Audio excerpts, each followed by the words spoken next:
pour nous, les élections se sont bien passées, de façon apaisée. La communauté économique des États de l'Afrique centrale, la CEAC, salue une fois de plus le bon déroulement de l'ensemble du processus électoral lié à la présidentielle du 6 mai dernier ici au Tchad. Le président de la commission, Gilberto da Piedade Verissimo, s'est rendu en personne ici au ministère des Affaires étrangères pour une fois de plus réitérer les belles observations faites par la mission qui a été déployée sur place par l'organisation sous-régionale.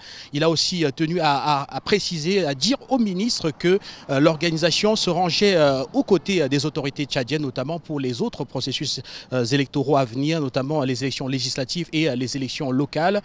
Il a dit que l'organisation allait poursuivre donc l'accompagnement des autorités tchadiennes pour que celles-ci puissent définitivement tourner la page de la transition.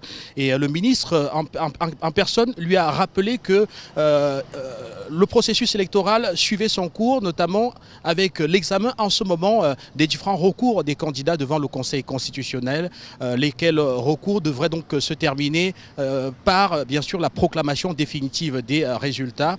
Et le président Gilberto da Piedade Verissimo a donc quitté le ministère des Affaires étrangères pour se rendre à l'Agence nationale en charge de la gestion des élections, qu'il a d'ailleurs visité au mois d'avril quand il venait en personne ici au Tchad pour l'installation de la mission d'observation afin que celle-ci donc puisse suivre les élections présidentielles du 6 mai. Les élections se sont bien passées de façon apaisée.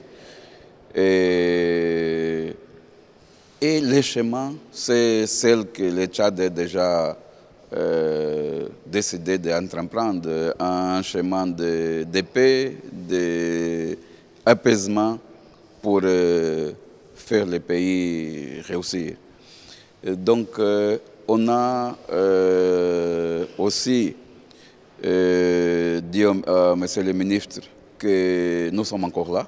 La CEAC est là dans cette phase jusqu'à la publication définitive des résultats.